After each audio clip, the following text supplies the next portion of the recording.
6ஆம் வகுப்பு மாணவர்களுக்கான social science half yearly exam original question ப்ரீவியஸில் நடந்தது. பட் மற்ற கொஸ்டினுக்கு நான் எப்படி அப்டேட் பண்ணது 100% வந்ததோ அதே மாதிரி உங்களுக்கு இதுக்கும் போதுமானதாக இருக்கும். முதல் 20 ஒன் வேர்டு அப்படிங்கிறது உங்களுக்கு 4 பார்ட்டில் கேட்குறாங்க இல்லையா? ஃபஸ்ட்டு சூஸ் த பெஸ்ட்டில் 5 கேட்குறாங்க, ஃபில் இன் த பிளாங்க்ஸில் 5 கேட்குறாங்க, மேட்ச் த ஃபாலோயிங் உங்களுக்கு 5 கேட்குறாங்க. மேட்ச் த ஃபாலோயிங் அப்படின்னம்னா மேட்ச் பண்ணுற மாதிரி இருக்கும். இப்போ கீழடி கொடுத்துருக்காங்க, புத்தா கொடுத்துருக்காங்க, இண்டிபெண்டன்ஸ் டே கொடுத்துருக்காங்க அப்படின்னம்னா இதை கரெக்டாக நம்ம மேட்ச் பண்ணுற மாதிரி இருக்கணும். அடுத்தது பார்த்தீங்க அப்படின்னா ட்ரூ ஆர் ஃபால்ஸ் 5 கேட்குறாங்க. முதல் 20 ஒன் வேர்டு அது முடிஞ்சதுக்கப்புறமா 7 2 மார்க் 3 5 மார்க் அட்டன் பண்ணணும்.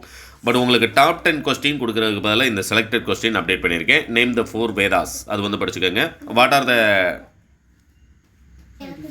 ட்ரைரத்னாஸ் அண்ட் ஜெயினிசம் இதெல்லாம் பார்த்தீங்க அப்படின்னம்னா வேதாஸ் இது எல்லாமே மொத்தமே இவ்வளோ தான் இருக்குது. அதனால் இதுதான் கேட்டாகணும். பட் இந்த ஒரு கொஸ்டின் பேப்பரே உங்களுக்கு போதுமானதாக இருக்கும்னு நினைக்கிறேன். அதனால் குறிப்பிட்டு சில கொஸ்டின் சொல்கிறத விட இது எல்லாத்தையுமே ஒரு தடவை தரவு பண்ணிக்கோங்க. இந்த இடத்துல ஒரு ஸ்க்ரீன்ஷாட் எடுத்திங்கன்னா உங்களுக்கு இது ஃபுல்லாகவே கவர் ஆயிரும். இதுலையும் பார்த்தீங்க அப்படின்னம்னா what is called border system இதெல்லாம் எந்த டிஸ்ட்ரிக்டாக இருந்தாலும் ரிப்பீட்டட் கொஸ்டின். அதேமாதிரி பார்த்தீங்க அப்படின்னம்னா Indian rupee simple define the Indian rupee simple. அடுத்து பார்த்தீங்க அப்படின்னம்னா உங்களுக்கு 5 மார்க்கில் அதே மாதிரி நீங்கள் 3 5 மார்க் எழுதணும். பட் இதில் எய்தர் சாய்ஸாக இல்லாமல் உங்களுக்கு 5 கொடுத்து 3 எழுதியிருக்கனால இந்த 5 மட்டுமே போதுமானதாக இருக்கும். புரியுங்களா? உங்களுக்கு right about Vedic woman in a paragraph அது ஒன்று எழுதிருங்க. அடுத்து பார்த்தீங்க அப்படின்னம்னா உங்களுக்கு புத்திசம் அது படிச்சுக்கோங்க. Right any 3 causes for the rise of Magadha அது நமக்கு ரிப்பீட்டட்.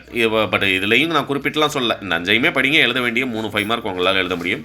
அது மாதிரி மேப்பில் பார்த்தீங்க அப்படின்னம்னா உங்களுக்கு 2 ஒரு 5 மார்க்கு ஒரு 6 மார்க் கொடுத்துருக்காங்க. North America, Africa, Australia, South Africa, Europe and Asia. மேலேயும் பார்த்தீங்க அப்படின்னம்னா உங்களுக்கு Arabian Sea, Bengal, Indian Ocean, Neyveli, Salem கேட்டிருக்காங்க. இது போக நம்ம புக்கில் இருக்கக்கூடியதில் மோஸ்ட் இம்பார்ட்டன்ட் மேப்பை பொறுத்த வரைக்கும் எல்லாமே தான் நீங்கள் பார்த்தாகணும். இதை டவுன்லோட் லிங்க் டிஸ்கிரிப்ஷனில் கொடுக்குறேன். உங்களுடைய ஃப்ரெண்ட்ஸ்க்கு இந்த வீடியோ மறக்காமல் ஷேர் பண்ணிடுங்க. தேங்க்யூ.